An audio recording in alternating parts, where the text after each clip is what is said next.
भाई ओप्पो ने दो अपने कमाल के स्मार्टफोन लॉन्च कर दिए हैं, रेनो 14 और रेनो 14 प्रो, जो बेसिकली देखने में एक जैसे हैं। आपको ज्यादा फर्क पता नहीं चलेगा कि कौन सा रेनो 14 और कौन सा रेनो 14 प्रो है। वैसे मैं बताऊं, दोनों ही स्मार्टफोन में कुछ ज्यादा मेजर आपको डिफरेंस नहीं देखने को मिलेगा, लेकिन फिर भी आपको रेनो 14 लेना चाहिए या रेनो 14 प्रो लेना चाहिए, और क्या क्या मेन डिफरेंस है दोनों ही स्मार्टफोन में, तो मैं बताऊंगा आपको इसी वीडियो में। तो स्वागत है दोस्तों आपका एक और नए कंपैरिजन में। जल्दी से जानते हैं रेनो 14 और रेनो 14 प्रो में क्या फर्क है। भाई सबसे पहले डिस्प्ले से ही शुरुआत कर लेते हैं। वैसे तो मैं बताऊं, डिजाइन दोनों ही स्मार्टफोन में एकदम सेम टू सेम है। रेनो 14 और रेनो 14 प्रो देखने में एकदम आइडेंटिकल लगते हैं, लेकिन डिस्प्ले में थोड़ा सा चेंज है, एकदम माइनर सा। जैसे जहां पे जो रेनो 14 है, यहाँ पे आपको 6.5 इंच की एक एमोलेड डिस्प्ले देखने को मिलती है, जबकि रेनो 14 प्रो में 6.8 इंच की डिस्प्ले मिलती है। मतलब कुल मिला के इससे इसमें ज्यादा कुछ चेंज नहीं है, थोड़ा सा डिस्प्ले साइज बड़ा है। थिकनेस और वेट में थोड़ा सा फर्क आपको देखने को मिलता है। जैसे यहाँ पे 7.3 mm की थिकनेस के साथ में 187 ग्राम का वेट मिलता है, और रेनो 14 प्रो में 7.4 mm की थिकनेस के साथ में 201 ग्राम का वेट है। तो कुल मिलाकर देखा जाए तो यहाँ पे थिकनेस दोनों ही स्मार्टफोन की एकदम सेम टू सेम है, लेकिन वेट में फर्क है। रेनो 14 है वो थोड़ा सा लाइट वेट है, क्योंकि डिस्प्ले साइज भी थोड़ा छोटा है। रेनो 14 प्रो थोड़ा सा यहाँ पे बड़ा है और वेट में भी ज्यादा है।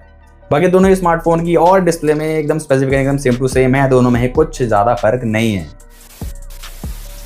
इसके अलावा बात करूं दोनों स्मार्टफोन की कैमरे की, तो कैमरे में मैं बता दूं, इस बार कैमरा काफ़ी ज़्यादा बेहतरीन आया है, रेनो 14 हो या फिर रेनो 14 प्रो हो।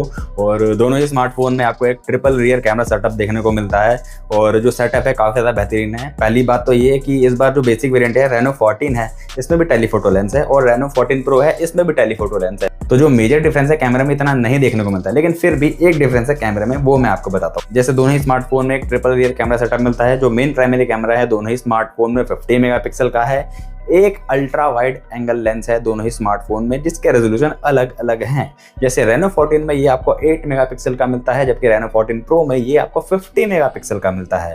बाकी बात करें टेलीफोटो लेंस की, तो दोनों ही स्मार्टफोन एकदम सेम 50 मेगापिक्सल का टेलीफोटो लेंस है, बेहतरीन पोर्ट्रेट शॉट कैप्चर करने के लिए। यहाँ पे आपको 3.5x का एक पोर्ट्रेट टेलीफोटो लेंस मिलता है। और कुल मिला के बात की जाए तो दोनों ही स्मार्टफोन की परफॉर्मेंस, जो कैमरा परफॉर्मेंस है, लगभग सेम टू सेम है। हालांकि बस एक ही डिफरेंस आपको यहाँ पे नजर आ रहा है, जो अल्ट्रा वाइड एंगल लेंस है उसके रेजोल्यूशन में थोड़ा सा फर्क है, थोड़ा क्या खैर काफी ज्यादा फर्क है। एक तरफ 8 मेगापिक्सल है तो दूसरी तरफ 50 मेगापिक्सल है। बाकी सेल्फी कैमरा भी दोनों ही स्मार्टफोन का सेम टू सेम है, 50 मेगापिक्सल का दोनों ही स्मार्टफोन में सेल्फी कैमरा मिलेगा। कुल मिला की बात की जाए तो भाई टेलीफोटो लेंस है, जो उसके पोर्ट्रेट शॉट है काफी ज्यादा बेहतरीन है, काफी ज्यादा नेचुरल है। कलर है काफी ज्यादा पंची नजर आते हैं, कलर कंट्रास्ट काफी ज्यादा अच्छे लगते हैं। तो ऐसा लगेगा कि आप एकदम DSLR से फोटो ले रहे हो। तो काफी ज्यादा बेहतरीन रिजल्ट आपको दोनों ही स्मार्टफोन के टेलीफोटो लेंस में देखने को मिलेंगे। कुल मिला के कैमरा में ज्यादा कुछ खास फर्क है नहीं, केवल अल्ट्रा वाइड एंगल लेंस का फर्क है। बाकी बात करो परफॉर्मेंस की, तो परफॉर्मेंस में भी आपको थोड़ा सा यहाँ पे फर्क देखने को मिलता है। जैसे कि बता दूं, ओप्पो रेनो 14 है और रेनो 14 प्रो है, दोनों ही स्मार्टफोन में आपको एक मीडियाटेक का प्रोसेसर देखने को मिलता है। यहाँ पे आपको मीडियाटेक डायमेंसिटी 8350 मिलेगा, और जबकि यहाँ पे आपको मीडियाटेक डायमेंसिटी 8450 मिलेगा।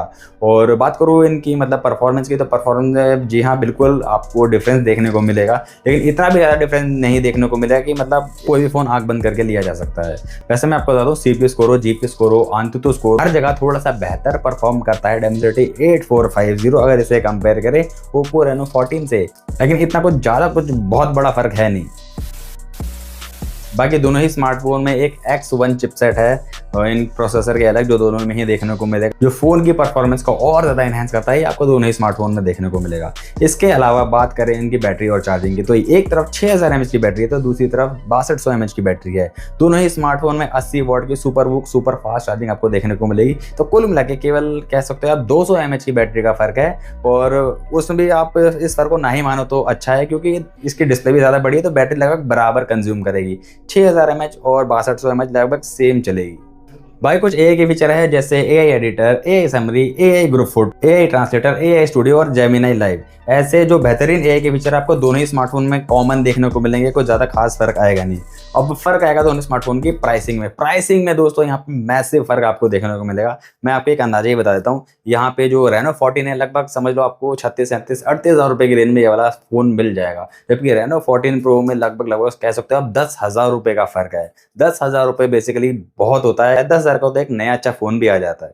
तो मेरे हिसाब से केवल प्रोसेसर में माइनर फर्क है, इतना ज़्यादा कुछ खास फर्क है नहीं। बाकी ये दोनों ही स्मार्टफोन की डिस्प्ले लगभग सेम टू सेम है। कैमरा क्वालिटी में केवल अल्ट्रा वाइड एंगल लेंस का फर्क है और परफॉर्मेंस में इतना ज़्यादा कुछ मेजर फर्क है नहीं कि 10,000 रुपये और लगाए जाए। तो मेरे हिसाब से दोस्तों अगर दोनों फ़ोनों में से एक चुनना पड़े तो मैं कहूँगा कि आप Reno 14 चुनिए, क्योंकि Reno 14 एक मतलब परफेक्ट फ़ोन है, अच्छी डिस्प्ले है, अच्छा कैमरा है, अच्छी परफॉर्मेंस है। जबकि Reno 14 Pro थोड़ा सा ओवर प्राइस, थोड़ा सा क्या कहूँ मैं, बहुत ज़्यादा ओवर प्राइस यहाँ पे नज़र आ रहा है। इतना प्राइस मुझे तो समझ नहीं आया। मेरे हिसाब से Reno 14 Pro की सेल बहुत कम होगी और जबकि Reno 14 काफ़ी ज़्यादा हॉट सेलिंग होने वाला है मार्केट में। मेरे हिसाब से अगर दोनों में से एक चुनना पड़े तो आप Reno 14 चुन सकते हो। बाकी आप कमेंट करके बताना जरूर कि इसके अलावा 30 से 35,000 रुपए की रेंज में कौन सा फोन है जो इन दोनों फोनों को भी पीछे छोड़ सकता है। हाँ, दोनों फोन को पीछे छोड़ सकता है। बाकी फिलहाल के दोस्तों इस कंपैरिजन वीडियो में इतना ही। मिलते हैं नई वीडियो में नए कंपैरिजन सामने। जय हिंद, वंदे मातरम।